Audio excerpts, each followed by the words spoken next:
ಕೊನೆಯದಕ್ಕೆ ತುಂಬ ಭಾಷೆ ಇರೋದು ಕೊನೆಯದಕ್ಕೆ. ಅಂತಃಶರೀರೇ ಸೌಮ್ಯ ಸಪುರುಷ ಅದೆಲ್ಲ ಆಯಿತು. ಜ್ಞಾತ್ವಾ ಮುಚ್ಚತೆ ಕರ್ಮೇತಿ ಪುಷ್ಕರ ಪ್ರೋಕ್ತ. ಇನ್ನು ಅದಕ್ಕೆ ಹೋಗಿಲ್ಲ, ಆರನೇದಕ್ಕೆ ಹೋಗಿಲ್ಲ, ಸ್ವಲ್ಪ ಇದೆ. ತದೇತೌ ಶ್ಲೋಕೌ ಭವತಃ ತಿಸ್ರೋ ಮಾತ್ರಾಹ. ಇದು 5ನೇ ಪ್ರಶ್ನೆ ಮುಗಿತಲ್ಲ, ಇದರ 3 ಮಾತ್ರೆಗಳು ಅವೆಲ್ಲ ಹೇಳಿದರು. ಈಗ 6ನೇ ಪ್ರಶ್ನೆ. ಈಗ ಅತಃ ಐನಂ ಸುಕೇಶ ಭಾರದ್ವಾಜ ಪಪ್ರಚ್ಛ. ಹೇಳಬೇಕಾದ್ರೆ ಸುಕೇಶನ ಫಸ್ಟ್ ಹೇಳಿದರು. ಇದು ಪ್ರಶ್ನೆ ಕೇಳಬೇಕಾದ್ರೆ ಸುಕೇಶ ಕೊನೆ ಹೇಳ್ತಾರೆ. ಇಂಪಾರ್ಟೆನ್ಸ್ ಸಾತಿರು ಕೊನೆ ಪ್ರಶ್ನೆ ಕೇಳಿದ್ರೆ ಲೆಕ್ಕ. ಭಗವನ್ ಹಿರಣ್ಯನಾಭ ಕೌಸಲ್ಯೋ ರಾಜಪುತ್ರೋ ಮಾಮೋಪೇತ್ಯ ಏನಂ ಪ್ರಶ್ನೆಂ ಅಪೃಚ್ಛತ.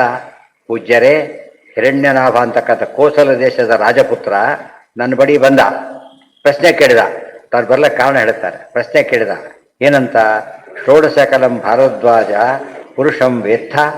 ಹೇ ಭಾರದ್ವಾಜ, ನಿನಗೆ ಸುಕೇಶ ಭಾರದ್ವಾಜ ತಾನೇ ಆಯ್ತಾ, ನೀನು 16 ಕಲೆಗಳ ಒಬ್ಬ ಪುರುಷ ಇದ್ದಾನೆ ಗೊತ್ತಾ ಅಂತ ಕೇಳಿದ. 16 ಕಲೆಗಳ ಪುರುಷ ಇದ್ದಾನೆ ಗೊತ್ತಾ ಅಂತ ಕೇಳಿದ.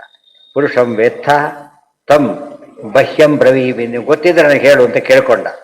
ಆಗ ನಾನು ಹೇಳಿದೆ ತಮಹಂ ಕುಮಾರಂ ಅಬ್ರುವಂ. ಅವನು ಕುಮಾರ, ಅವನು ರಾಜಕುಮಾರ ಚಿಕ್ಕವನು. ಹೇಳಿದೆ ನಾಹಂ ಮಿಮಂ ವೇದ, ನನಗದು ಗೊತ್ತಿಲ್ಲ. ಯದಿ ಅಹಂ ಮಿಮಂ ಅವೇದಯಿಷ್ಯಂ ಕಥಂತೆ ನಾವಕ್ಷವಿತಿ.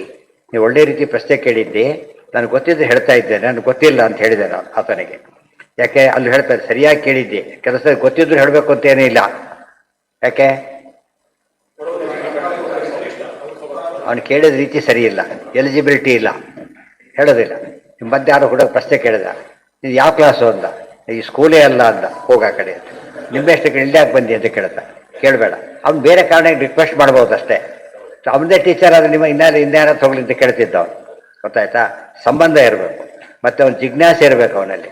ಪರೀಕ್ಷೆ ಮಾಡಲಿಕ್ಕೆ ಕೇಳಿಬಿಟ್ರೆ ಹಾಗೆಲ್ಲ ಕೇಳಬಾರ್ದು. ಆಕ್ಷೇಪಿಸಕ್ಕೆ ಉತ್ತರ ಕೊಡಬಾರ್ದು. ನಾ ಅಪೃಷ್ಟ ಕಶ್ಯಚಿತ್ ಬ್ರೂಯಾತ್ ನಾಪಿ ಅನ್ಯಾಯೇನ ಪೃಚ್ಛತಃ. ಕೆಟ್ಟ ರೀತಿಯಲ್ಲಿ ಕೇಳಿದ್ರೆ ಉತ್ತರ ಕೊಡ್ಲಿಕ್ಕೆ ಹೋಗಬಾರ್ದು. ವಿಷ್ಣು ಭಾರತ ಹೇಳ್ಬಿಡಿ ಹೇಳಿದ, ಕೇಳಿಸ್ಕೊಂಡು ನೋಟ್ ಮಾಡ್ಕೊಂಡು ಹೋಗ್ಬಿಟ್ಟ. ಅವ್ರಿಗೂ ಉಪದೇಶ ಆಗಬಾರ್ದು. ಅವ್ರಿಗೆ ಏನಾಗಬೇಕು?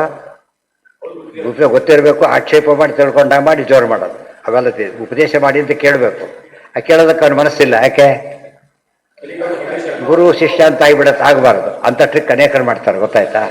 ಭಾಳ ಜನ ಮಾಡ್ತಾರಂತ. ಅದಾಗಬಾರ್ದು. ಅವೆಲ್ಲ ಎಲ್ಲ ರೀತಿಯ ಮೋಸನೂ ಎಲ್ಲ ಕಡೆ ನಡೀತಾ ಇರುತ್ತದೆ. ಸಮೂಲೋವ ತನ್ನಲ್ಲೇ ಡೌಟ್ ಇರುತ್ತೆ.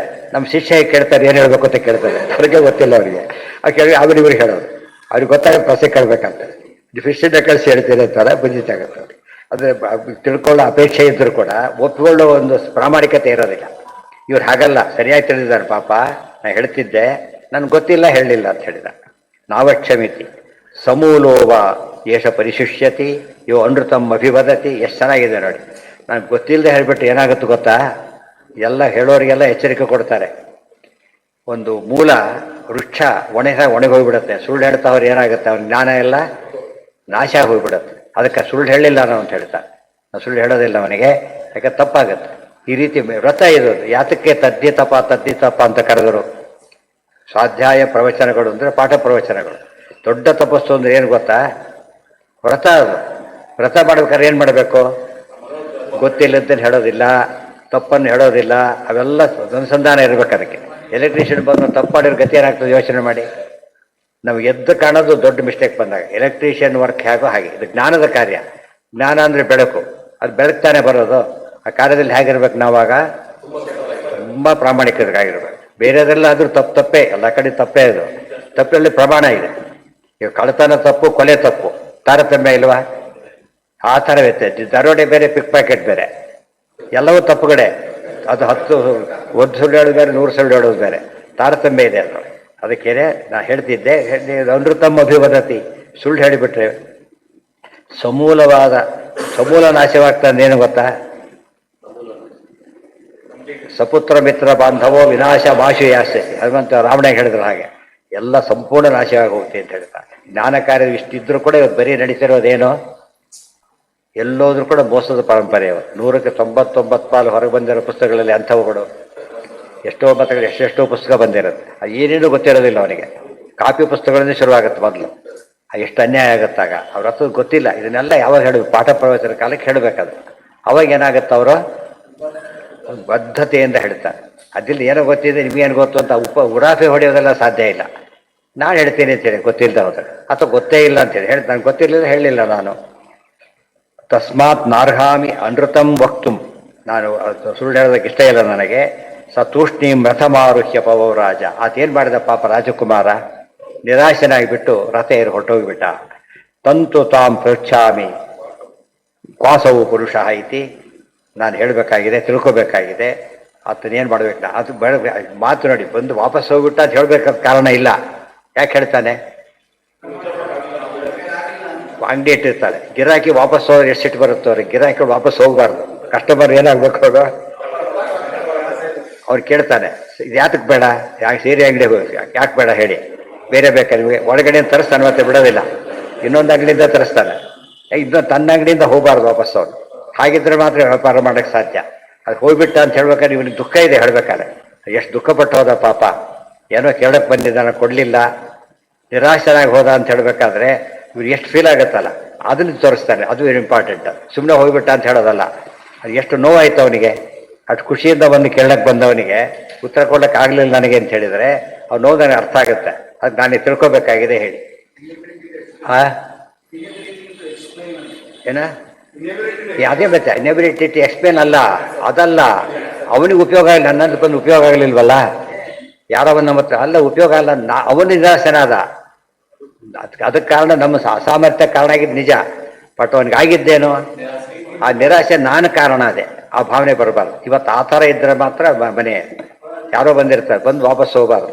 ಗೃಹಸ್ಥ ಅಂದ್ರೆ ಮನೆಗೆ ಯಾರಾದ್ರೂ ಬಂದರೆ ಉಪವಾಸ ಏನೋ ಅವ್ನು ಡಿಸಪಾಯಿಂಟ್ ಆಗಿ ಹೋಗೋರು ಒಟ್ಟಿನ ಮೇಲೆ.